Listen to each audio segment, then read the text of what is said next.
Hello મિત્રો, hill એજ્યુકેશનમાં આ બધાનું સ્વાગત છે. મિત્રો, જે મુજબ આપણે કહ્યું હતું, જે પ્રમાણે જણાવ્યું હતું કે આપણે ટેટ 1ની જે તૈયારી કરે છે અથવા તો કોઈ પણ સરકારી પરીક્ષાની તૈયારી કરે છે તેવા ઉમેદવારો માટે આપણે એક વોટ્સએપ ગ્રુપ તૈયાર કર્યું છે, જેમાં તમને આવું મટીરિયલ તમને ત્યાં મળી રહેવાનું છે. ઇવન હવે આપણે ટેસ્ટ સિરીઝ શરૂ કરી રહ્યા છે. જેમ કે આમાં કસોટી ભાગ 1 છે, એવી રીતે આપણે ટેસ્ટ સિરીઝ યુટ્યુબ પર લાવતા રહીશું, જેથી કરીને આમાંથી કોઈ પ્રશ્ન પરીક્ષામાં પૂછાઈ જાય તો તમારું 1 માર્ક એ રોકડિયો પાકો થઈ જાય. બીજું કે આવી ટેસ્ટ આપણે અવારનવાર વોટ્સએપ ગ્રુપમાં મૂકવાના છે, જેથી કરીને તમે જે રીડિંગ કર્યું છે એ રીડિંગમાંથી તમે કેટલી સફળતા મેળવી છે, તમારા કેટલા માર્ક્સ સાચા છે, તમે કેટલું કવરઅપ કર્યું છે એ તમે જાણી શકશો. તો આની લિંક આપણે કોમેન્ટમાં આપેલી છે, ત્યાંથી તમે વોટ્સએપ ગ્રુપ જોઈન કરી શકો છો. સાથે અમારી વોટ્સએપ ચેનલ પરથી પણ તમને વિદ્યા સહાયક ભરતી અને સરકારી ભરતીને લગતા તમને અપડેટ ત્યાંથી મળી રહેશે. મિત્રો, સમય ન બગાડતા આપણે આ ટેસ્ટ સિરીઝની શરૂઆત કરીએ. પહેલો પ્રશ્ન છે કે ગાંધીજીના મતે શિક્ષણમાં 3H કઈ બાબતનો સમાવેશ થતો નથી? 3Hમાં કઈ બાબતનો સમાવેશ થતો નથી પૂછ્યું છે, ત્યાં ખાસ ધ્યાન રાખો. પરીક્ષામાં ઘણીવાર છેલ્લે આવું સવાલ કરી દેતા હોય છે અથવા નથી. બરાબર, તો ઓપ્શન છે હેડ, ઓપ્શન બી છે હેલ્થ, સી છે હેન્ડ અને ડી છે હાર્ટ. તો મિત્રો શું આવશે? જવાબ બી આવશે કે જે સ્વાસ્થ્ય છે એ સ્વાસ્થ્યનો 3Hમાં સમાવેશ થતો નથી. જો મિત્રો દરેક ઓપ્શન જે આપેલો છે એ ઓપ્શન એક પ્રશ્ન છે અને એનો જવાબ છે. જેમ કે હેડ છે, બરાબર, તો હેડનો શું છે? તો હેડનો ઉપયોગ છે બૌદ્ધિક વિકાસ માટે મસ્તિષ્કનો સ્વીકાર કરવામાં આવ્યો છે, એટલે કે માથાનો સમાવેશ થયો છે. પછી જે હેન્ડ, હાથનું કામ શું છે? તો ભાઈ ક્રિયાત્મક અને કૌશલ્યલક્ષી એ પ્રક્રિયા માટે ક્રિયા માટે શું છે? હાથનો ઉપયોગ થાય છે. હૃદયનો શું છે? તો હૃદયમાં નૈતિક ભાવના ને નૈતિક વિકાસ, બરાબર, એટલે કે ભાવાત્મક વિકાસ છે, એના માટે હાથનો પણ સમાવેશ કરવામાં આવે છે. આગળ જોઈએ કે ફ્રેડરિક ઓગસ્ટ ફ્રોબેલની શિક્ષણ પદ્ધતિ કયા નામથી ઓળખાય છે? તો ઓપ્શન છે એ પ્રોજેક્ટ પદ્ધતિ, બી છે કિન્ડરગાર્ટન પદ્ધતિ, સી છે હ્યુરિસ્ટિક પદ્ધતિ અને ડી છે મોન્ટેસરી પદ્ધતિ. મિત્રો જવાબ આવશે કિન્ડરગાર્ટન પદ્ધતિ. તો જો એમાં પણ લખ્યું છે પ્રોજેક્ટ પદ્ધતિ છે એ છે મુખ્યત્વે કિલપેટ્રિક અને જ્હોન ડ્યુ સાથે સંકળાયેલી છે. તો આપણે ઓપ્શનની સાથે આપણે પ્રશ્ન પણ રેડી થઈ જાય, જવાબ પણ રેડી થઈ કે આવો પ્રશ્ન પૂછાય કે પ્રોજેક્ટ પદ્ધતિ કોની? તો ભાઈ કિલપેટ્રિક અને જ્હોન ડ્યુ સાથે સંકળાયેલી છે. જો બીજાના પણ તમને આવી રીતે અહીંયા આપી દીધેલા છે. હવે આગળ જોઈએ કે ભારતીય બંધારણના કયા અનુચ્છેદ મુજબ 6 થી 14 વર્ષના બાળકોને મફત અને ફરજિયાત શિક્ષણનો અધિકાર છે? ઓપ્શન છે અનુચ્છેદ 51A, ઓપ્શન બી અનુચ્છેદ 21A, સી છે અનુચ્છેદ 24 અને ડી છે અનુચ્છેદ 45. તો મિત્રો સાચો જવાબ આવશે ઓપ્શન બી અનુચ્છેદ 21A. બરાબર, જો અહીંયા આપી દીધેલું છે, તમે જોઈ શકો છો કે ઓપ્શન દરેક ઓપ્શનમાં સમજૂતી આપેલી છે. બરાબર, તો ઓપ્શન જે એ છે એટલે કે 51A છે એમાં નાગરિકોની મૂળભૂત ફરજોનો ઉલ્લેખ છે, અધિકારોનો નહીં, અને જે સવાલ છે અધિકારોને લગતો છે. આગળ જોઈએ કે મારિયા મોન્ટેસરીએ શિક્ષણના કયા સિદ્ધાંત પર સૌથી વધારે ભાર મૂક્યો છે? તો મારિયા મોન્ટેસરી એ શેના પર? સ્વાધ્યાય અને સ્વપ્રવૃત્તિ પર માને છે. તો ઓપ્શન આવશે આપણો બી. બરાબર, તો અહીંયા જો આપેલા છે, બધાની હું સમજૂતી આપીશ નહીં. તમને જો આ રીતની MCQ ટેસ્ટ જોતી હોય, નોલેજ જોતું હોય અથવા તો કંઈ PDF જોતી હોય તો તમે ગ્રુપમાં જોડાઈ શકો, ત્યાં તમને મળી રહેશે. નેક્સ્ટ જોઈએ કે પ્રશ્ન 5 છે કે કયા કમિશને કોલેજના અધ્યાપકો માટે રિફ્રેશર કોર્સની ભલામણ કરી છે? તો કયો આવશે? રાધાકૃષ્ણન પંચ, એટલે કે ઓપ્શન નંબર બી. બરાબર, જો નેશનલ પોલિસી ઓન એજ્યુકેશનમાં શું છે? એક નેશનલ રાષ્ટ્રીય નીતિ છે જેણે આ ભલામણોનો અમલ કર્યો છે પણ મૂળ સ્ત્રોત નથી, તો એનું પણ ક્લેરિફિકેશન આપેલું છે. ચલો પ્રશ્ન 6 જોઈએ કે દૂધમાંથી દહીં બનાવનાર બેક્ટેરિયા કયા એસિડનું નિર્માણ કરે છે? તો ટાર્ટરિક એસિડ છે, એસિટિક એસિડ છે, લેક્ટિક એસિડ છે અને સાઇટ્રિક એસિડ છે. શું આવશે? Lactic acid. જો અહીંયા દરેકનું સમજૂતી પણ તમે આપી છે મિત્રો. જો કે જે ટાર્ટરિક એસિડ છે એ આંબલી અને દ્રાક્ષમાંથી જોવા મળે છે. પછી એસિટિક એસિડ છે એ વિનેગર સરકોમાં જોવા મળે છે. તો દરેકનું તમે તમારી રીતે અહીંયા જોવા મળશે. ચલો નેક્સ્ટ જોઈએ કે ભારતનો કુલ ભૌતિક વિસ્તાર કેટલો છે? ઓપ્શન એ 30.5 લાખ ચોરસ કિલોમીટર, ઓપ્શન બી 28.9 લાખ ચોરસ કિલોમીટર, ઓપ્શન સી 32.8 લાખ ચોરસ કિલોમીટર કે ડી 35.9 2 લાખ ચોરસ કિલોમીટર. તો સાચો જવાબ આવશે સી 32.8 લાખ ચોરસ કિલોમીટર. એટલે કે ભારતનો ભૌગોલિક વિસ્તાર જો જે આશરે આપી દીધેલો છે અંદાજે એ છે 32,87,263 ચોરસ કિલોમીટર આપી છે. એ આખું સમજૂતી છે. દક્ષિણ ભારતનું પ્રશ્ન 8 છે. દક્ષિણ ભારતનું સૌથી ઊંચું શિખર કયું છે? તો જવાબ આવશે અનાઈમુડી.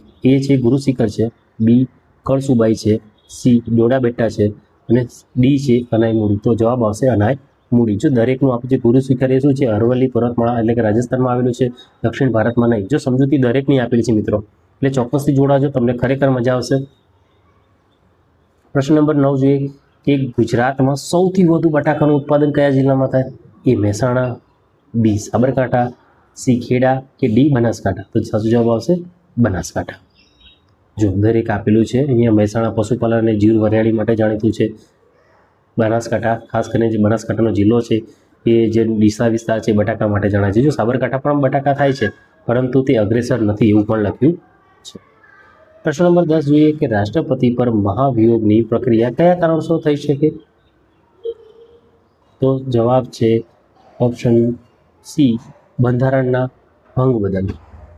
બરાબર, ચલો પ્રિવ્યુસ આપણો બાકી રહી જાય છે બંધારણના ભંગ બદલ. જો એમાં પણ આપણે જે સરકારની નીતિઓ ગમતી ન હોય ત્યારે. બરાબર, તો શું છે? રાજકીય મતભેદો એ મહાભિયોગનું કાયદેસરનું કારણ નથી. બીમારીને કારણે તો એ પણ બીમારીના કિસ્સામાં રાષ્ટ્રપતિ કાર્યકારી રાષ્ટ્રપતિ નિમવામાં આવે છે, મહાભિયોગ કરાતો નથી. બરાબર, સરસ સમજૂતી આપી છે. તો મિત્રો ચોક્કસથી જોડાજો અને ટેસ્ટ આપજો. 11મા નંબરનો પ્રશ્ન છે કે વિશ્વ ઓઝોન દિવસ ક્યારે ઉજવવામાં આવે છે? તો જવાબ આવશે ઓપ્શન એ 16મી સપ્ટેમ્બર. જો છે ઓઝોન સ્તરમાં સંરક્ષણમાં જાગૃતિ લાવવા માટે 16 સપ્ટેમ્બરના રોજ વિશ્વ ઓઝોન દિવસ ઉજવવામાં આવે છે. 5મી જૂનનું પણ આપી દીધું છે વિશ્વ પર્યાવરણ દિવસ છે. 22મી માર્ચે છે વિશ્વ જળ દિવસ છે. 1લી ડિસેમ્બર છે વિશ્વ એઇડ્સ દિવસ. તો બધા ઓપ્શન એ તમારા પ્રશ્નો બનશે અને એ તમારા જવાબ બનશે, એટલે તમારું નોલેજ ડબલ થશે. તો મિત્રો ખાસ જોઈન કરી લેજો.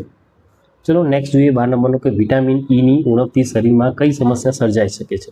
ઓપ્શન એ સ્કર્વી, બી રતાંતરણાપણું, ડી નપુંસકતા કે ડી સુક્તાન. તો શું જવાબ આવશે? સી નપુંસકતા આવશે. બરાબર, જો સ્કર્વી છે એ વિટામિન સીની ઉણપથી થતો રોગ છે, ઈથી થતો નથી. તો દરેકની સમજૂતી અહીં આપેલી છે. ચલો, ભારતમાં સૌપ્રથમ રેલવેની શરૂઆત ક્યારે થઈ? તો એ 1850 ઈસવીસન 1850, બી 1947માં, સી 1957માં કે ડી 1853માં. સી 1857 છે. બરાબર, તો જે ઓપ્શન છે એમાં જવાબ આવશે 1853. તમે જોઈ શકો છો 1853માં મુંબઈ અને થાણા વચ્ચે રેલ પહેલાં દોડી હતી. ગુજરાતનો દરિયા કિનારો કેટલો લાંબો છે? એ 1200 કિલોમીટર, બી 1600 કિલોમીટર, સી 2000 કિલોમીટર કે ડી 1000 કિલોમીટર. મિત્રો જવાબ આવશે 1600 કિલોમીટર, પણ અત્યારે હાલના પ્રમાણે 2500-2400ની અરાઉન્ડ છે. આ જૂનું જે ટેક્સ્ટ બુક પ્રમાણે જો ઓપ્શન આપ્યો હોય તો એ પ્રમાણે જવાબ ટીક કરો. તો અહીં હાલ જવાબ આવશે 1600 કિલોમીટર. ચલો નેક્સ્ટ જોઈએ 15મો પ્રશ્ન કે કયા અનુચ્છેદ મુજબ રાષ્ટ્રપતિ દેશમાં નાણાકીય કટોકટી જાહેર કરી શકે? અનુચ્છેદ પૂછ્યો છે. અનુચ્છેદ 356 એ, પછી બી છે અનુચ્છેદ 352, સી છે અનુચ્છેદ 360 કે ડી આવશે અનુચ્છેદ 370. તો મિત્રો સાચો જવાબ આવશે અનુચ્છેદ 360. બરાબર, જો તમને આપ્યું છે કે દેશમાં આર્થિક સ્થિરતા જોખમાય ત્યારે અનુચ્છેદ 360 હેઠળ નાણાકીય કટોકટી જાહેર કરી શકાય છે. દરેક અનુચ્છેદોનું અહીંયા વિવરણ આપેલું છે. 16મો પ્રશ્ન છે દૂધની શુદ્ધતા માપવા માટે કયા સાધનનો ઉપયોગ કરવામાં આવે? બધાને ખબર છે મિત્રો, લેક્ટોમીટર આવશે. તો થર્મોમીટરનું કામ શું છે એ પણ આપેલું છે. હાઇગ્રોમીટરનું કામ એ પણ આપ્યું છે. બેરોમીટરનું પણ કામ આપેલું છે. મિત્રો બહુ જ કામની ટેસ્ટ છે, ચોક્કસથી આપજો અને ગ્રુપમાં જોડાજો. પ્રશ્ન નંબર 17 જોઈએ કે ગુજરાતની પૂર્વ પશ્ચિમ લંબાઈ કેટલા કિલોમીટર છે? એ 650, બી 590 કિલોમીટર, સી 400 કિલોમીટર કે ડી 500 કિલોમીટર. તો મિત્રો સાચો જવાબ આવશે ડી 500 કિલોમીટર. જો દરેકની અહીંયા વિવરણ આપેલું છે. ચલો નેક્સ્ટ જોઈએ કે કયા ગ્રહને એક પણ ઉપગ્રહ નથી? એ મંગળ, બી બુધ અને શુક્ર, સી શનિ અને ડી આવશે પૃથ્વી. તો સાચો જવાબ આવશે બી બુધ અને શુક્રને એક પણ ઉપગ્રહ નથી. જો મંગળના પણ આપી દઈએ, મંગળ પાસે ફોબોસ અને ડીમોસ નામના 2 ઉપગ્રહ છે. એમ બીજાની પણ આપણને અહીંયા આપી દીધેલી છે માહિતી. ચલો નેક્સ્ટ જોઈએ કે ભારતની રાષ્ટ્રીય આવકની ગણતરી કઈ સંસ્થા દ્વારા કરવામાં આવે છે? એ નીતિ આયોગ, બી નાણાં મંત્રાલય, શ્રી RBI અને ડી છે CSO એટલે કે સેન્ટ્રલ સ્ટેટિસ્ટિક ઓર્ગેનાઇઝેશન. તો સાચો જવાબ આવશે ડી CSO. બરાબર, જે ભારતની મુખ્ય સંસ્થા છે જે જીડીપી અને રાષ્ટ્રીય આવકના આંકડાઓ જાહેર કરે છે. નેક્સ્ટ જોઈએ અને છેલ્લો પ્રશ્ન છે કે માનવ શરીરમાં લોહીનું શુદ્ધિકરણ કયા અંગ દ્વારા થાય? તો એ હૃદય, બી ફેફસા, સી જઠર કે ડી કિડની. બરાબર, તો મિત્રો જવાબ આવશે ડી કિડની. બરાબર, જો કે કિડની લોહીમાંથી કચરો અને વધારાના દ્રવ્યોને ગાળીને લોહીને શુદ્ધ કરે છે. જો ફેફસાનું પણ લખ્યું છે કે ફેફસા ઓક્સિજનને ભેળવે છે લોહીમાં, પણ તે કચરો ગાળવાનું કામ કરતું નથી. જઠરનું પણ લખ્યું છે કાર્ય. તો મિત્રો દરેકે દરેક MCQ જે છે, MCQના જે ઓપ્શન છે એ પણ તમારા માટે એક પ્રશ્ન અને એક જવાબ બનશે. જો તમે આ કરી નાખશો તો સમજો તમે 20 પ્રશ્નો નહીં, પરંતુ 20 × 4 80 પ્રશ્નો તમે કર્યા છે. તો મિત્રો વિડીયો ગમ્યો હોય ચોક્કસથી તમારા મિત્રો સાથે શેર કરજો અને ખાસ ધ્યાન રાખજો કે જે મિત્રો ટેટની તૈયારી કરે છે, સરકારી એક્ઝામની તૈયારી કરે છે, એ લોકો ખાસ વોટ્સએપ ગ્રુપ જોઈન કરવાનું ભૂલતા નહીં. અને મિત્રો વિડીયો ગમ્યો હોય અને ચેનલ પર નવા હોય તો ચેનલને સબસ્ક્રાઈબ કરી દેજો અને વિડીયો ગમ્યો હોય તો એને શેર કરી દેજો. ફરી મળીશું આવા જ વિડીયો સાથે, આવી MCQ ટેસ્ટ સાથે. તમારો અભિપ્રાય કોમેન્ટમાં ચોક્કસથી જણાવજો, જેથી કરીને આવી ટેસ્ટ અને આવા MCQ તમારા માટે હું લઈને આવતો રહીશ. ત્યાં સુધી બાય બાય.